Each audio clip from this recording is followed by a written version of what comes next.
Remember that phase you went through in junior high or high school where you got a little too obsessed with vampires and other occulty things? I think most of us did, especially my generation, because we got all the crappy Twilight movies. I mean, I had a phase where I wore a lot of black and listened to a lot of punk rock, but that was it. Some people, like John Brennan Crutchley, took it a little too far. It's Our Weird World. Our Weird World.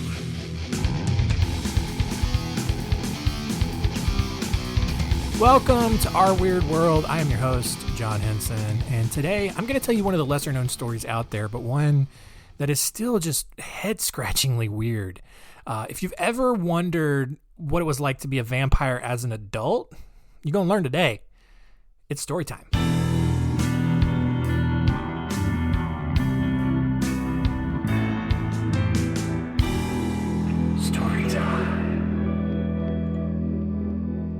John Brennan Crutchley was born on October 1st, 1946, to a wealthy family in Pittsburgh, Pennsylvania.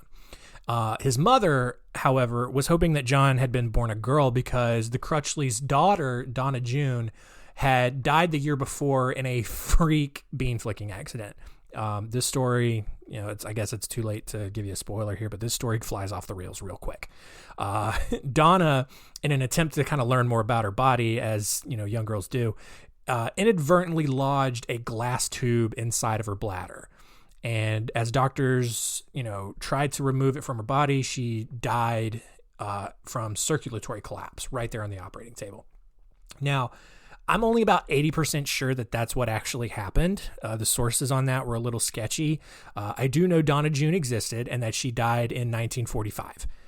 And, everything after that is, possible. So I'm going to choose to believe it just because that's fun for me.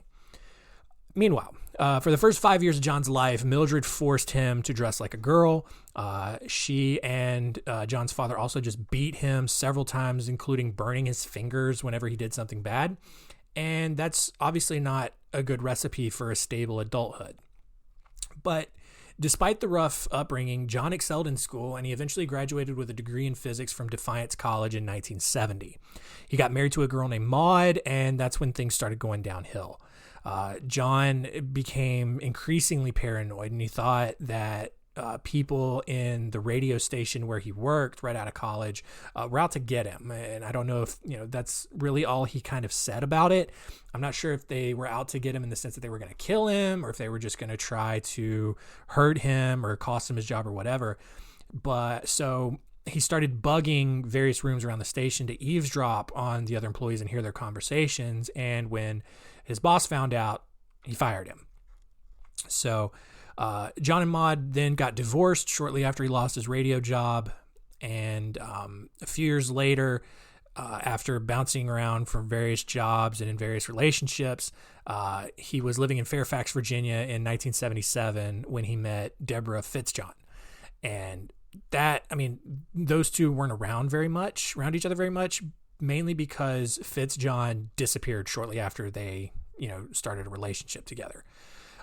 John was questioned about it, but because he had top-level security clearance thanks to his new fancy job at the Pentagon, he was never really suspected of her disappearance. And obviously, because no one did anything corrupt in the U.S. government in the late 70s.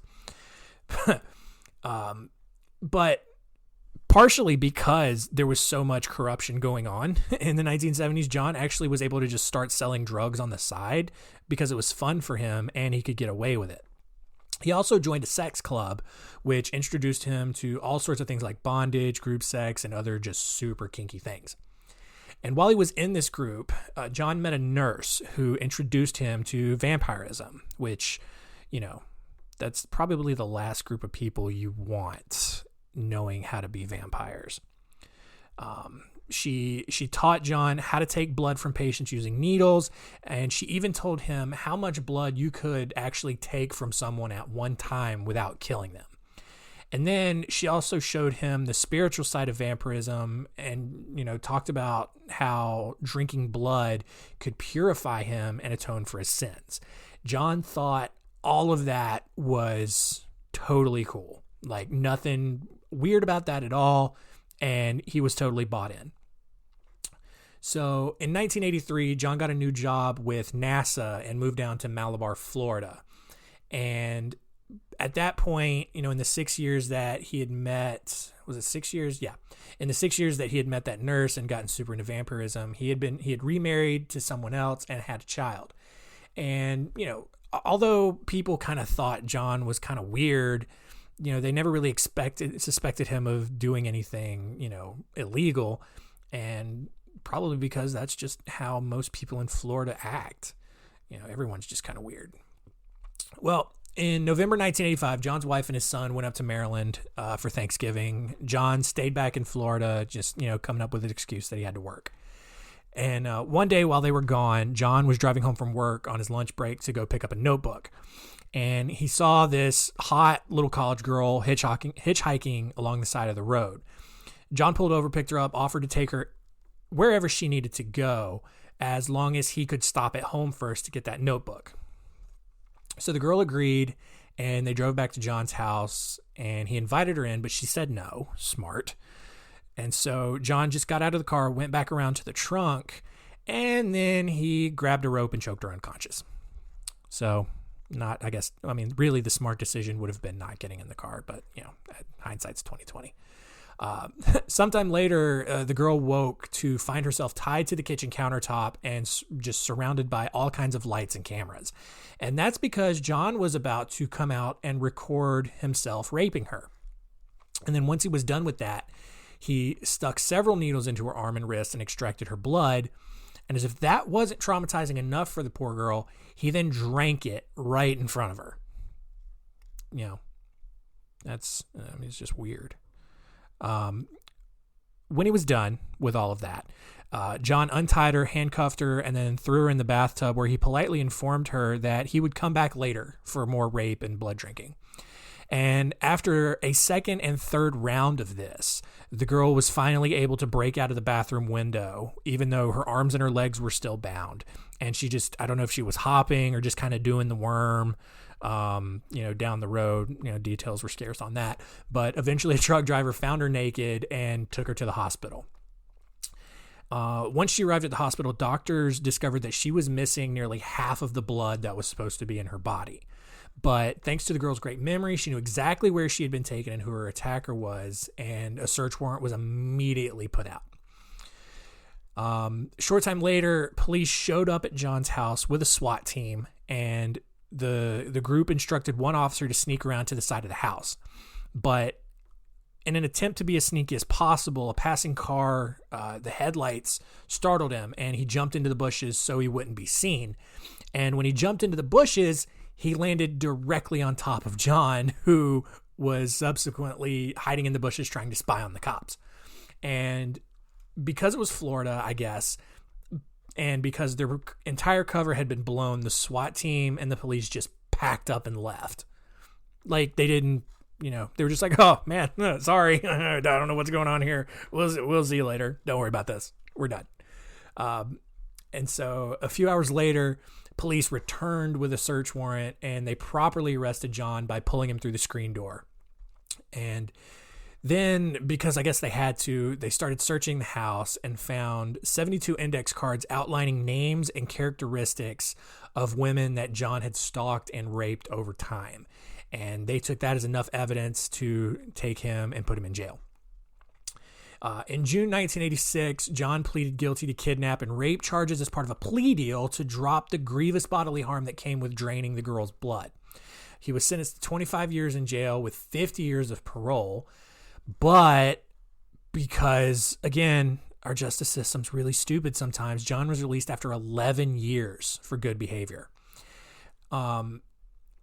But, because he had been just such a creepy little weirdo, no one wanted him around. So John was transferred to a halfway house in Orlando to undergo counseling and pay some restitution. But literally the day after he arrived in Orlando, John was arrested for possession of marijuana.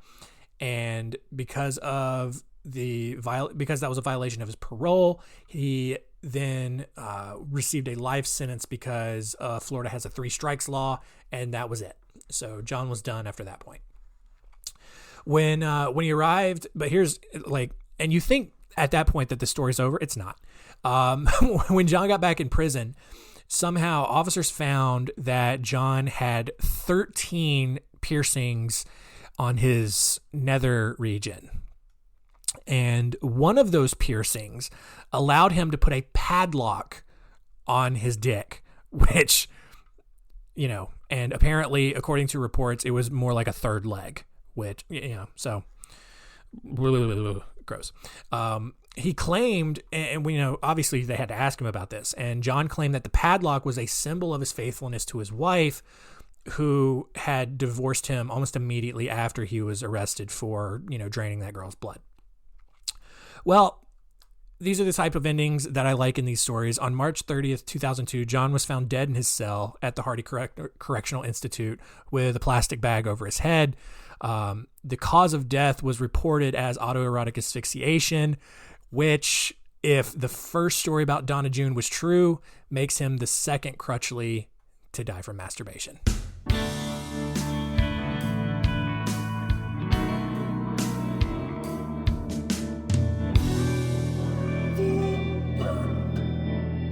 All right, there you go. John Brennan Crutchley. Not a lot of people know that story, so I hope you enjoyed it.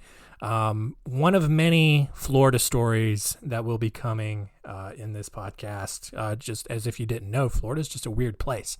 So that was weird, and now we should probably find out what we learned today.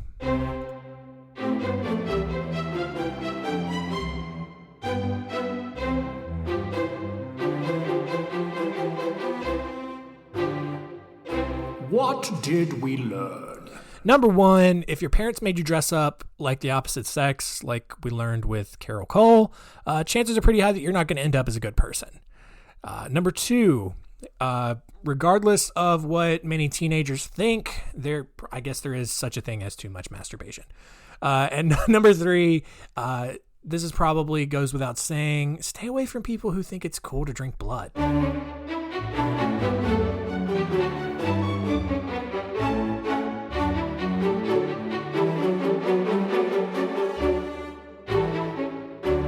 Next week on Our Weird World, it's another story that I'm way too excited to tell you about. It is the story of Gypsy Rose Blanchard and her insane mother, Dee Dee. You may have seen one of the many documentaries that's out right now on this girl, and that's because this story absolutely deserves every single documentary that's ever made. It's going to be a great one. Hope you tune in. Thanks for listening. Tell all your friends, and keep it weird.